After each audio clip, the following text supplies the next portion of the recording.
Bienvenidos a Historias de Terror Oficial ESP. También estamos en Spotify y Amazon Music. Comencemos con la primera historia. La Nahuala de la Casa Moctezuma. En el corazón del barrio antiguo de Puebla, donde las calles aún conservan el eco de la colonia, existe una casona abandonada, conocida entre los vecinos como la Casa Moctezuma. Su fachada está descascarada por los siglos, pero lo que hiela la sangre no es su apariencia, sino su historia. En 1785 vivía ahí una mujer llamada Doña Carmen de Moctezuma, supuesta descendiente del emperador azteca. Era rica, temida y, según los relatos, practicaba brujería. Los vecinos afirmaban que hablaba en náhuatl a la medianoche, que sacrificaba animales y que en las noches sin luna se transformaba en algo inhumano. Decían que era una nahuala, un ser capaz de cambiar de forma para hacer el mal. La leyenda resurgió con fuerza en 2007, cuando un grupo de estudiantes de arquitectura de la UAP, intrigados por la historia, decidió entrar a la casona para documentarla. Era parte de un proyecto sobre arquitectura colonial. Fueron 5 los que entraron. Solo 3 salieron. Todo comenzó la noche del 13 de noviembre. Llevaban linternas, cámaras y mapas. Apenas cruzaron la puerta, el ambiente cambió. El aire estaba helado y un olor penetrante a copal y sangre fresca los envolvió. Uno de ellos, Ernesto, encontró símbolos grabados en el piso, ocultos bajo capas de polvo. Otro, Mariana, juró ver una sombra que subía las escaleras, sin tocar el suelo. Los 2 que no salieron eran Diego y Raúl. Los buscaron durante semanas. La policía peinó la casa varias veces, sin resultado. Los demás, traumatizados, dieron testimonios confusos. Escucharon gritos de niños, cánticos en náhuatl y, lo peor, una risa femenina, grave, que venía de todas partes al mismo tiempo. Pero esto no terminó ahí. En 2011, un trabajador del ayuntamiento, asignado a evaluar la estructura del edificio, sufrió un colapso nervioso dentro de la casa. Lo encontraron vagando por el barrio, cubierto de rasguños, balbuceando una sola palabra: Cihuacóatl, la diosa azteca vinculada con la muerte y la brujería. Desde entonces, ningún funcionario volvió a entrar. El caso cobró fama nacional cuando un programa de televisión de lo paranormal, Al Borde del Miedo, intentó grabar un especial en el lugar. Llevaban cámaras infrarrojas, sensores de movimiento y un medium. La transmisión en vivo se cortó a los 23 minutos. Cuando volvió, solo se veía una imagen fija, una figura femenina al fondo del pasillo, inmóvil, pero cuyos ojos brillaban como brasas. El médium desapareció esa noche. Lo que siguió fue aún más inquietante. En el archivo municipal se encontraron documentos del siglo XIX, registros de que, al menos desde 1830, la casa ya era habitada. En uno de los escritos se habla de una mujer que cambia de forma, que devora a los niños y susurra secretos de los muertos. La describen como una servidora del Mictlán, el inframundo mexica. Algunos creen que Doña Carmen no murió realmente, que logró sellar su espíritu en la casa mediante antiguos rituales mexicas, combinados con prácticas coloniales. La mezcla de fe indígena y cristiana habría hecho de ella una entidad inmortal, una nahuala verdadera. Hoy nadie vive cerca de la casa. Los vecinos se mudaron o pusieron sal y cruces en sus puertas. Por las noches aún se escuchan lamentos. Algunos juran que si pasas frente a la casa entre las 2 y 3 de la madrugada, puedes ver a una mujer asomada desde el segundo piso. Tiene el rostro cubierto de ceniza, pero si te fijas bien, sus ojos arden como brasas encendidas. Un joven repartidor de comida lo confirmó en 2023. Pasó por ahí en bicicleta y su cámara GoPro grabó la figura. A los 3 días desapareció sin dejar rastro. El video, que aún circula por foros ocultos, termina con un sonido inhumano, un grito desgarrador, seguido por palabras en náhuatl antiguo. Nadie ha podido traducirlas completamente. Solo una parte es clara. Tlazocamati, Tlen Tich Waloya. Gracias, tú vendrás conmigo. El ritual de Cuetzalan. En lo alto de la Sierra de Puebla, escondido entre neblina espesa y cafetales, se encuentra el pueblo mágico de Cuetzalan. Turistas llegan por sus paisajes y danzas ancestrales, pero pocos saben lo que ocurrió ahí en el año 1997.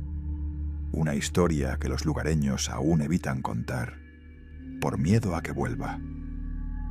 Todo comenzó cuando la joven antropóloga Gabriela Vives, enviada por una universidad de la Ciudad de México, llegó a Cuetzalan para investigar prácticas indígenas relacionadas con el nahualismo.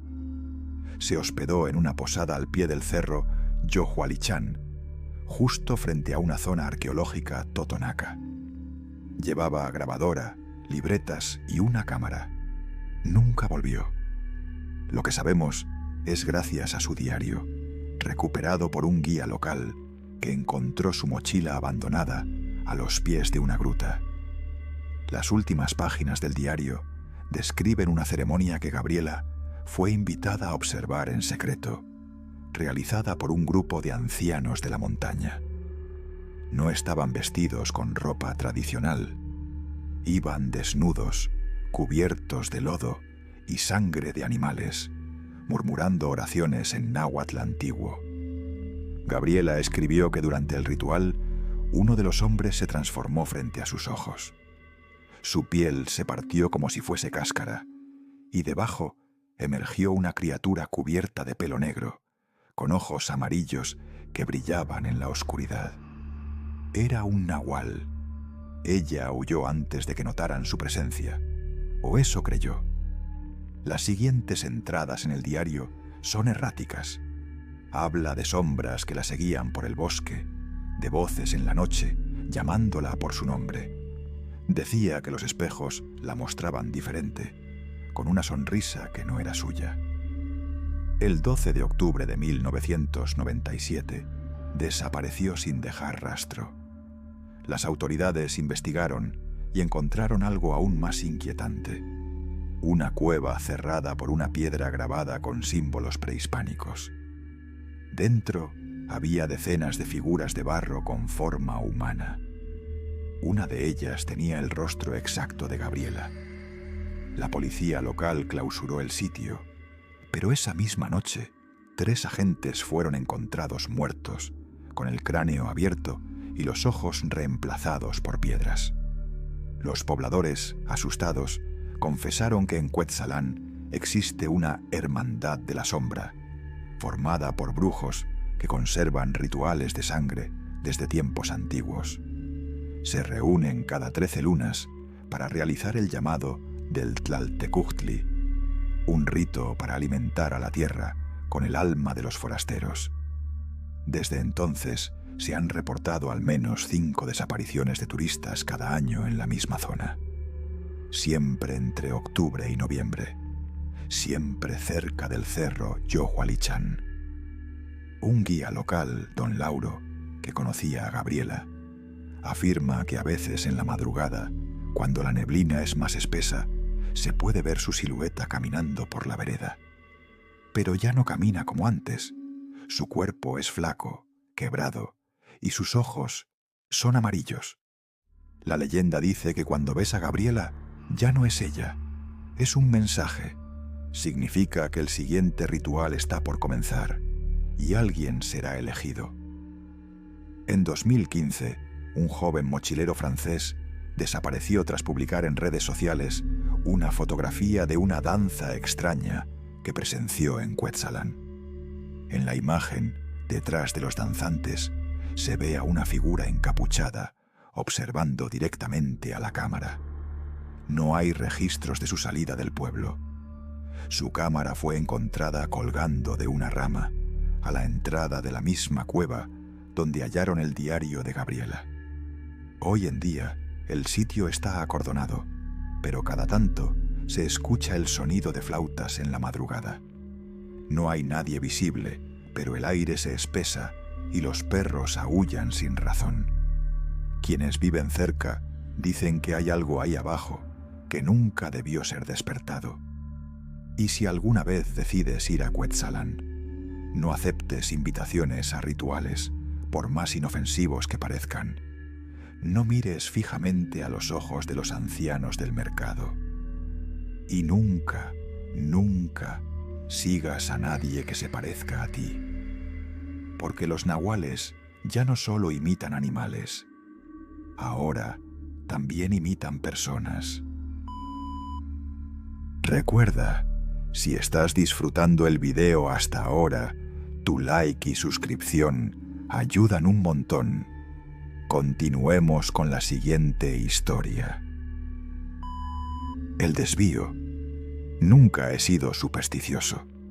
Siempre me he burlado de las historias de fantasmas, las maldiciones y los avisos de no conduzcas de noche por esa carretera. Pero si estás leyendo esto, considera mi advertencia. Nunca tomes el desvío sin nombre entre los kilómetros 237 y 238 de la Ruta 47, cerca del bosque de Cuervo Negro. Nunca. Esa noche conducía solo. Era tarde, pasada la medianoche, y la lluvia golpeaba el parabrisas como dedos impacientes. Mi GPS se había vuelto loco desde hacía unos kilómetros, mostrando un punto fijo, aunque seguía avanzando. No había señal en el teléfono, y el único sonido era el motor del coche y el chirrido del limpiaparabrisas. Entonces lo vi. Un desvío estrecho, apenas visible entre la maleza, sin señalización, solo una vieja cruz de madera clavada al borde del camino. Algo en mí, llámalo estupidez o curiosidad, decidió girar. Apenas avancé unos 100 metros por ese camino, el aire cambió. Era más denso. El bosque a los lados parecía moverse, como si se cerrara sobre el coche. No había farolas, ni casas, ni ruidos de animales. Solo oscuridad. Intenté encender la radio, solo estática. Subí el volumen para no sentirme tan solo. Fue peor. Entre la estática, una voz susurró mi nombre. No me detuve. Aceleré. El camino parecía no tener fin. Comencé a notar algo más. Cada vez que pasaba cerca de un árbol, veía reflejos en los espejos retrovisores. Figuras, sombras que no deberían estar allí. No me atrevía a mirar directamente. Solo quería salir. Entonces vi las luces. Un coche adelante, detenido, con las puertas abiertas. Me sentí aliviado. Pensé en pedir ayuda. Me bajé, dejando el motor encendido. Di unos pasos hacia el vehículo y noté que no había nadie. Solo una radio encendida en el asiento del conductor, murmurando algo incomprensible. El coche olía a humedad y a óxido. En el asiento trasero, un dibujo infantil, un árbol torcido y una figura colgando de una rama. Tenía mi nombre escrito en la esquina inferior. Volví corriendo al coche. Lo intenté encender. Nada, ni un sonido. Los faros comenzaron a parpadear y se apagaron. La oscuridad era total. Entonces lo escuché. Pasos, justo fuera del coche. Lentos, arrastrando los pies, rodeándolo. Un golpeteo suave en el vidrio trasero. No me atreví a mirar. Saqué mi linterna del guante y la encendí temblando. Al apuntarla hacia el retrovisor, vi un rostro, pálido, sin ojos, con la boca abierta en una mueca perpetua. Estaba dentro del coche. Me giré de golpe, pero no había nadie. Grité hasta que me dolió la garganta. Luego, silencio. Silencio absoluto, como si el bosque se hubiese tragado el sonido. Las ventanillas se cubrieron de vaho desde afuera. Una palabra se dibujó lentamente en el parabrisas. Quédate. No sé cómo logré arrancar el coche.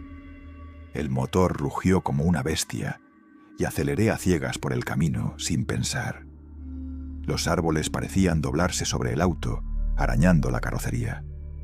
En un momento, el camino simplemente desapareció. Me encontré otra vez en la ruta 47, como si nada hubiera pasado. El coche estaba cubierto de barro, ramas rotas y, lo peor, marcas de manos pequeñas en los vidrios. Las huellas de alguien o algo que nunca vi del todo. Llegué a casa al amanecer. Nadie me creyó, ni mi esposa ni la policía. Dijeron que debí quedarme dormido al volante, que lo imaginé todo.